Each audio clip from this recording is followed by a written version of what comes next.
क्या क्या हमने देख लिया, दो ट्रांसफॉर्मेशन देखा कि एफ एक्स की जगह पे माइनस एफ एक्स लिख दें तो mirror image with respect to x axis, और एफ एक्स की जगह पे अगर एफ ऑफ माइनस एक्स लिख दें यानी एक्स की जगह पे माइनस एक्स, तो graph mirror image with respect to y axis. अब देखते हैं कि अगर मुझे y is equal to f x से ड्रॉ करना हो, y is equal to f x plus something k any positive number है, यानी किसी फंक्शन में अगर कोई नंबर ऐड कर दूं या सब्ट्रैक्ट कर दूं तो ग्राफ में क्या चेंज होगा। जैसे अभी आपने मॉड एक्स का ही ग्राफ लिया सको, अब मैं अगर कह दूं कि मॉड एक्स प्लस 5 क्या होगा, मॉड एक्स में अगर 5 ऐड कर दूं तो क्या हो जाएगा, या मॉड एक्स में 5 सब्ट्रैक्ट कर दूं तो क्या हो जाएगा, मॉड एक्स माइनस 5। तो सीधी सी बात है कि जैसे मान लो आप y is equal to sine x का ग्राफ जानते हो और आप ड्रॉ करना चाहते हो y is equal to sine x plus 3, plus की बात करता हूँ, ये तो ग्राफ आपको मालूम है, इसका चाहिए आपको साइन एक्स प्लस 3 का, यानी आपने साइन एक्स में 3 ऐड कर दिया। तो भाई बड़ा ऑब्वियस है कि हर एक पॉइंट पे उसकी वैल्यू इसके वैल्यू से 3 ज़्यादा होगी, चूंकि इसमें 3 ऐड हो गया। जैसे इसकी वैल्यू जहाँ पे 1 होगी वहाँ पे उसकी वैल्यू 4 हो जाएगी, π/2 रखेंगे तो ये 1 होगा, वो क्या हो जाएगा 4 हो जाएगा। 0 पे इसकी वैल्यू 0 होगी, जबकि इसकी वैल्यू क्या होगी 3 होगी, 3 यूनिट ज़्यादा रहेगा हमेशा। यानी जो सेकंड वाला ग्राफ है साइन एक्स प्लस 3 का ग्राफ, वो साइन एक्स के ग्राफ से हमेशा 3 यूनिट ज़्यादा होगा। 3 यूनिट ज़्यादा का मतलब 3 यूनिट ऊपर होगा। तो अगर आपको साइन एक्स प्लस 3 का ग्राफ ड्रॉ करना है तो हम सिर्फ साइन एक्स के ग्राफ को 3 यूनिट ऊपर शिफ्ट कर देंगे, वर्टिकल शिफ्ट कर देना, शेप या साइज नहीं बदलनी है, सिर्फ क्या करना शिफ्टिंग कर देनी है ऊपर की तरफ। सेम ऐसे ही अगर साइन एक्स माइनस 3 कर दूंगा तो 3 यूनिट नीचे कर देना आपको। तो जब भी आपको फंक्शन एफ एक्स से एफ एक्स प्लस के का ग्राफ ड्रॉ करना हो तो ग्राफ को के यूनिट ऊपर शिफ्ट कर दीजिए, और अगर एफ एक्स माइनस के का ग्राफ ड्रॉ करना हो तो के यूनिट नीचे शिफ्ट। यानी अगर आप पॉजिटिव नंबर ऐड कर रहे हो तो ग्राफ ऊपर जाएगा, नेगेटिव नंबर ऐड कर रहे हो तो ग्राफ नीचे जाएगा। जितना ऐड कर रहे हो उतना ऊपर, या जितना सब्ट्रैक्ट कर रहे हो उतना नीचे। अब जैसे एग्जांपल के लिए मैं कर रहा हूँ कि मॉड एक्स का ग्राफ है, तो मॉड एक्स का ग्राफ का टर्निंग पॉइंट जो होता है ये ओरिजिन पे होता है। अगर मैं मॉड एक्स प्लस 3 कर दूं तो बस इसको 3 यूनिट ऊपर उठा देना है। जो टर्निंग पॉइंट है वो 0 पे ना रख के 0,0 पे ना रख के ऊपर आ जाएगा 0,3 पे। तो लिख लीजिए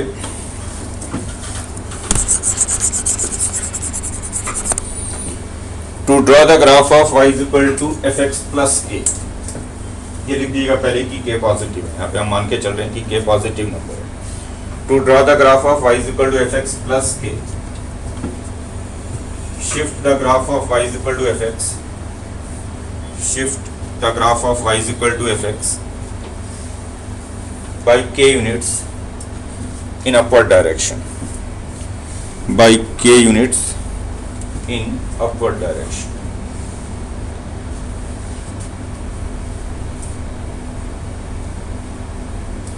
क्या करना आपको, ग्राफ को k यूनिट ऊपर ले जाना है। सेम ऐसे ही अगर एफ एक्स माइनस के होगा तो ग्राफ को k यूनिट नीचे शिफ्ट कर लेना। लिख लीजिए to draw the graph of y is equal to f x minus k, to draw the graph of y is equal to f x minus k, shift the graph of y is equal to f x by k units in downward direction, by k units in downward direction.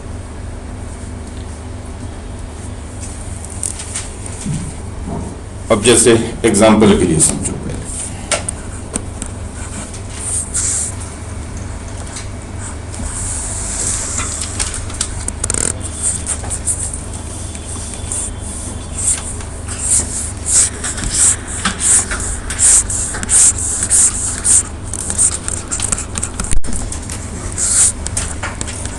ध्यान दोगे। अब जैसे हम mod x का अगर graph draw करें तो ये मॉड एक्स का ग्राफ है, y is equal to turning point कहाँ पे, ओरिजिन पे। अगर मान लो मैं ग्राफ लेना चाहता हूँ मॉड एक्स प्लस 2, इसमें 2 ऐड कर देता हूँ तो बस इस ग्राफ को 2 यूनिट ऊपर शिफ्ट कर दीजिए। अगर आप मॉड एक्स प्लस 2 ले रहे हो तो ऐसे ग्राफ 2 यूनिट ऊपर शिफ्ट हो जाएगी। टर्निंग पॉइंट 0 से 0,2 पे आ गया। ये ग्राफ हो गया y is equal to mod x plus 2। बस ऊपर उठा दो 2 यूनिट इसको। अगर मान लो मैं ले रहा हूं मॉड x -1, तो इस ग्राफ को 1 यूनिट नीचे शिफ्ट कर दो, ऐसे आ जाएगा। ये हो गया y is equal to mod x -1। Turning point इसका नीचे आ गया 0,-1।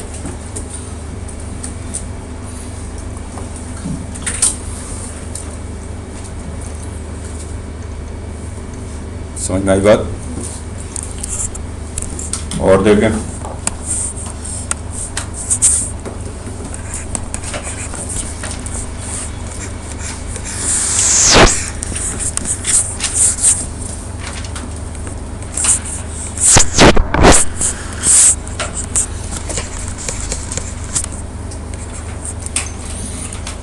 जैसे आज ही आपने देखा कि x के किसी भी ऑड पावर का ग्राफ, सपोज हम x³ का ग्राफ ले रहे हैं, y is equal to x³, तो ये ग्राफ है क्या? ये y is equal to x⁵, x⁵7, x⁵9, x⁵11, सारे ही ग्राफ है।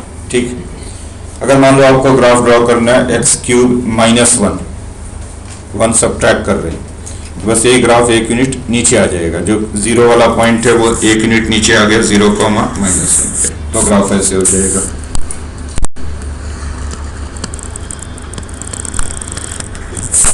ये ग्राफ हो गया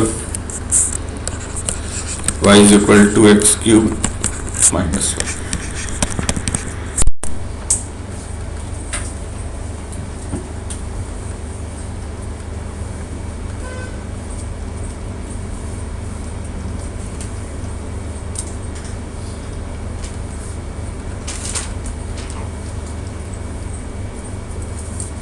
ठीक, या मान लो आपको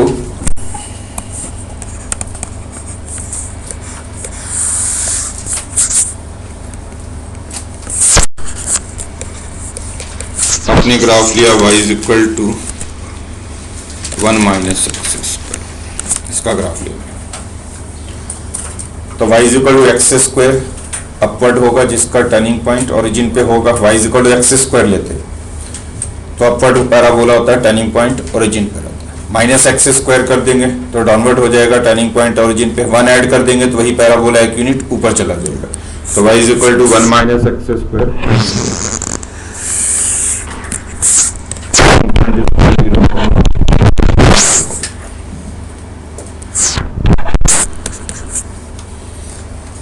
एक्चुअली माइंड में ही अगर आप ट्रांसफॉर्मेशन कर लो, तो अगर आप देखो y is equal to x² अगर होता, x का कोई भी even power x², x4, x6, तो अपवर्ड होता, टर्निंग पॉइंट कहाँ पे होता? Origin.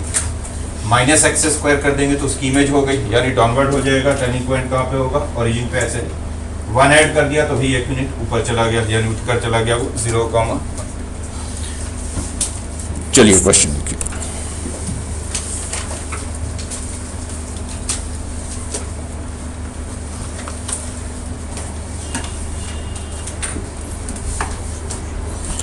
Solve.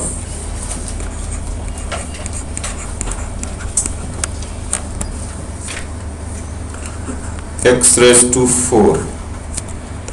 is equal to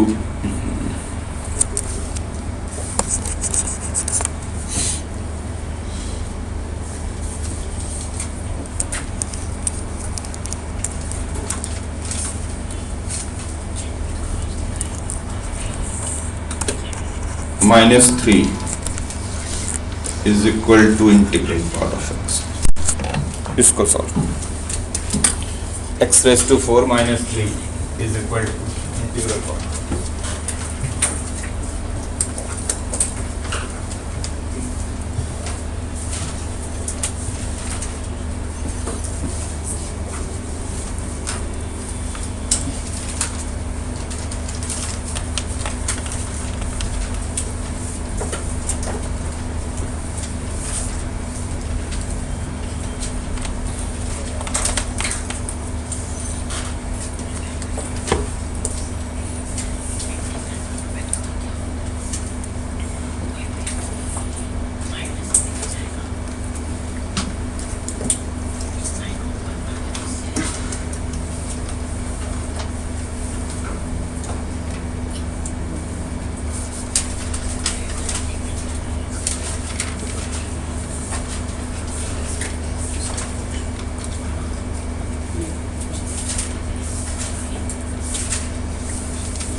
हो गया सभी का? गप्पे मार रहे हो बैठकर? कर लिया? सिंपली दो ग्राफ ड्रॉ करें, y is equal to integral part of x and y is equal to x raise to 4 minus 3। ध्यान दोगे जरा।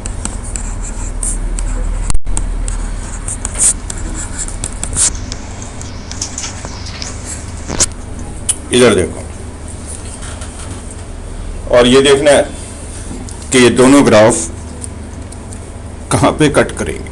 तो इंटीग्रल पार्ट का ग्राफ तो आप ड्रॉ कर ही चुके, करके देखें पहले, समझोगे ध्यान से सर।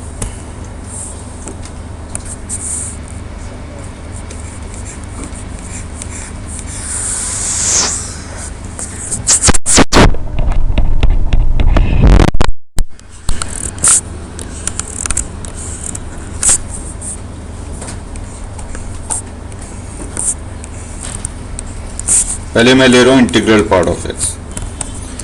अगर आपको ध्यान हो तो इंटीग्रल पार्ट स्टेप में होता है 0 से 1 तक, स्टेप ऊपर होता जाता है 2 से 3 में 2, ऐसे इधर नेगेटिव साइड पे -1 से 0, -1, -2 से -1, -2, -3, -2, -3, ये -1, -2,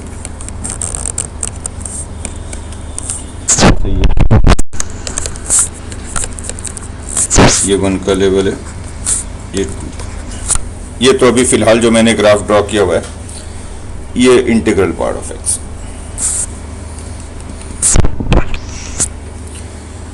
now y is equal to x raise to 4 minus 3। अभी मैंने कहा आज ही x रेज टू 4, x का कोई भी इवन पावर हो तो ग्राफ ये होगा अपवर्ड, टर्निंग पॉइंट, ओरिजिन पे। तो ओरिजिन पे टर्निंग पॉइंट लेकर ऊपर, लेकिन आप उसमें से 3 सबट्रैक्ट कर दे रहे, x रेज टू 4 माइनस 3, तो अपवर्ड रहेगा, बट टर्निंग पॉइंट ओरिजिन पे ना होकर यहाँ जाएगा। कहाँ जाएगा? 0, -3। This is -3 in fact.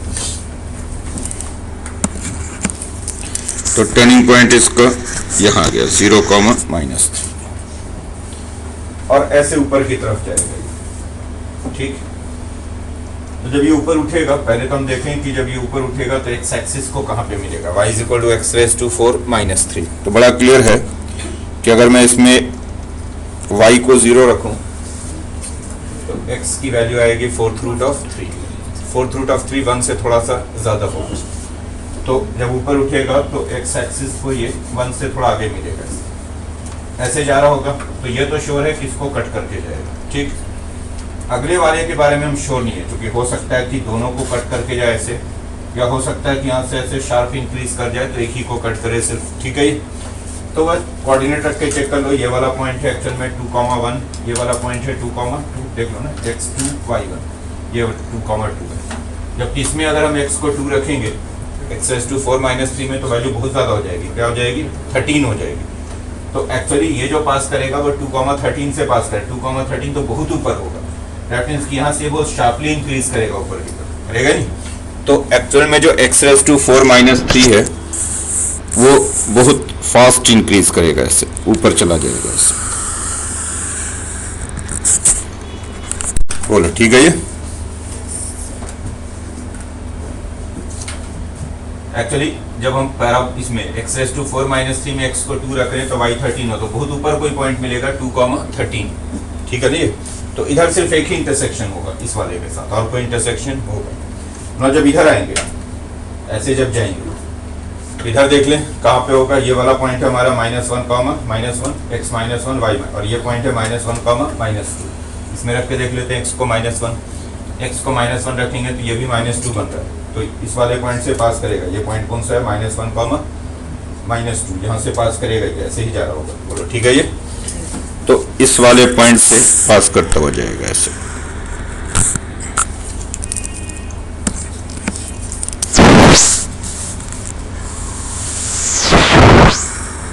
ऐसे हो जाएगा। बोलो सही है।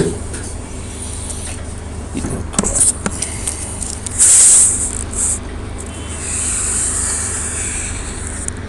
तो ये है पैराबोला, पॉइंट से पास कर रहा है इस बार। दैट मीन्स इधर तो कोई इंटरसेक्शन नहीं है, क्योंकि यहाँ पे ओपन है तो यहाँ एक्चुअल में इस पॉइंट से पास कर रहा है, बट इंटरसेक्शन काउंट नहीं होगा क्योंकि यहाँ पे होल है। और एक बार जब इधर निकल गया इधर तो कोई इंटरसेक्शन है ही नहीं, क्योंकि इधर इंटीग्रल पार्ट है ही नहीं है। तो जो भी है वो एक ही सॉल्यूशन है, इस वाले के साथ इस वाले के साथ, ठीक। और ये जो हॉरिजॉन्टल लाइन है इनकी इक्वेशन क्या है, ये y = 0 है, ये y = 1 है, ये y = 2 है। तो एक्चुअल में जो इंटरसेक्शन हो रहा है वो y = 1 के साथ हो रहा है, तो y को इसमें 1 डाल देंगे तो हमें x मिल जाएगा नहीं। तो इंटरसेक्शन सिर्फ एक बार हो रहा है जब y 1 है। बोलो ठीक है ये। तो y की वैल्यू हमें पता लग गई कि 1 है। एक्चुअल में जो लाइन है y = 1, जब हम इसमें y को 1 रखेंगे यहाँ पे तो क्या मिलेगा, 1 = x raise to 4 minus 3, x की वैल्यू हो जाएगी 4th रूट ऑफ 4, यही होगा ना। 4th रूट ऑफ 4 का मतलब हो गया स्क्वायर रूट ऑफ 2। तो बस एक ही सॉल्यूशन है, √2। x = √2 is the only one solution. और वैसे भी देखो तो √2 आपके इक्वेशन को सेटिस्फाई करता है। अगर x को √2 लेते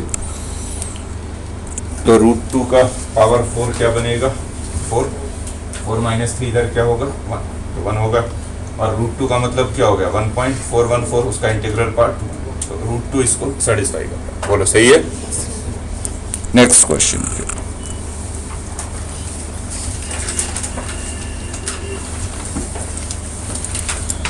find the values of k, small letter में k लिख लोगे। Find the values of k for which the equation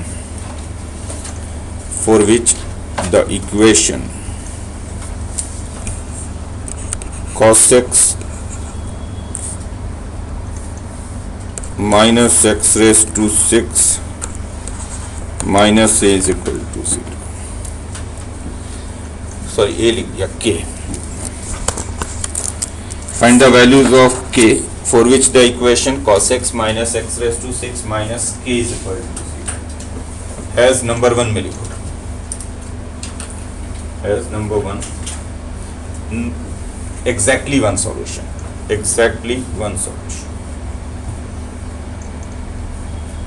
number 2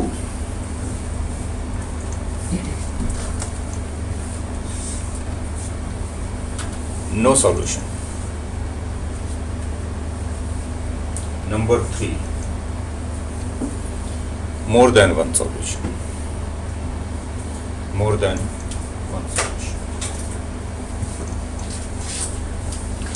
अगर इसका सिर्फ एक ही सॉल्यूशन है तो क्या होगा, एक भी नहीं है सॉल्यूशन तो क्या होगा, और अगर एक से ज्यादा सॉल्यूशन है फिर क्या होगा।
हो गया। देखो this equation is cos x is equal to x raised to 6 plus k। और अगर ये दो ग्राफ ड्रॉ करें y is equal to cos x raised to 6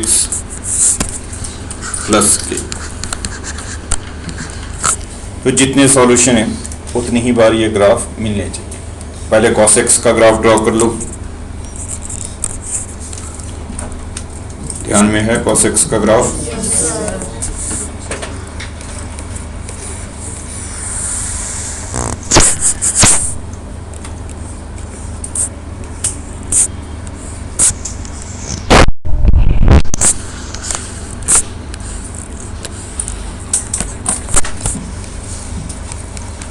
जो cos x है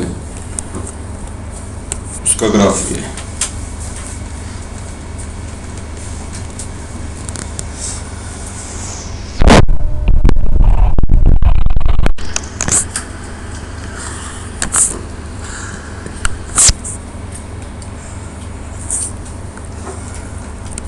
ऐसा ही कुछ होता है।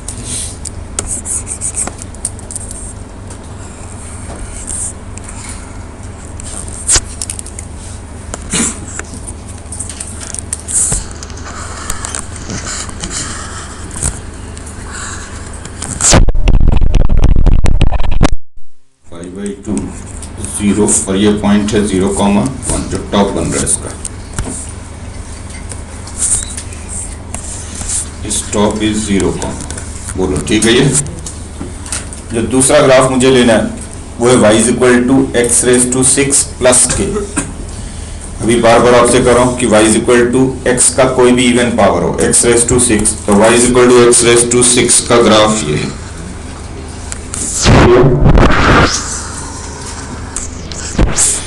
ये ग्राफ हो गया y is equal to x raise to 6, बोलो ठीक है। ये के क्या करेगा, सिर्फ इस ग्राफ को ऊपर नीचे करेगा। अगर के पॉजिटिव नंबर लेंगे तो ये ग्राफ ऊपर जाएगा, के नेगेटिव नंबर लेंगे तो ये ग्राफ नीचे जाएगा। अब देखो अगर इस ग्राफ को ऊपर ले जाए, अगर ग्रीन वाले ग्राफ को ऊपर शिफ्ट करना शुरू करें तो 1 यूनिट अगर ऊपर शिफ्ट कर देंगे तो ये जो टर्निंग पॉइंट है वो यहाँ जाएगा। कहाँ जाएगा, 0, यानी ग्राफ इसको जस्ट टच करके चला जाएगा। तो अगर हम 1 यूनिट इसको ऊपर शिफ्ट कर दें तो ऐसे ग्राफ हो जाएगा, x रेज टू 6 प्लस 1 का ग्राफ।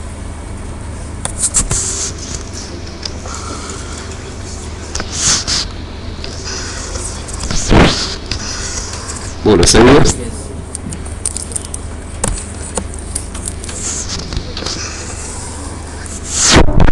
ये कौन सा ग्राफ हो गया, y is equal to x raise to 6 plus 1, अगर एक ऐड कर दिया इसमें तो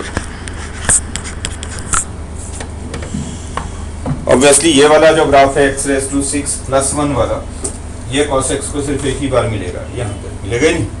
मतलब अगर k की वैल्यू 1 लेंगे तो फिर x रेज टू 6 प्लस 1 और cos x सिर्फ एक बार ही मिलेंगे नहीं। तो for exactly one solution k की वैल्यू क्या होनी चाहिए, 1 होनी चाहिए। तो लिख लो for exactly one solution k is equal to 1, बस यहीं पे मिलेगा, टच करके ऊपर चला। अगर इससे ज्यादा ऊपर कर देंगे यानी 1 से ज्यादा ले लेंगे अगर k को, तो फिर कोई सॉल्यूशन नहीं रहेगा, ये ऊपर ही ऊपर रह जाएगा, इसको मिलेगा ही नहीं। तो अगर k 1 से बड़ा हो गया, इससे ऊपर चला गया, फिर नो सॉल्यूशन है। तो for no solution k greater than 1, for no solution k greater than 1। और अगर ये टर्निंग पॉइंट 1 के नीचे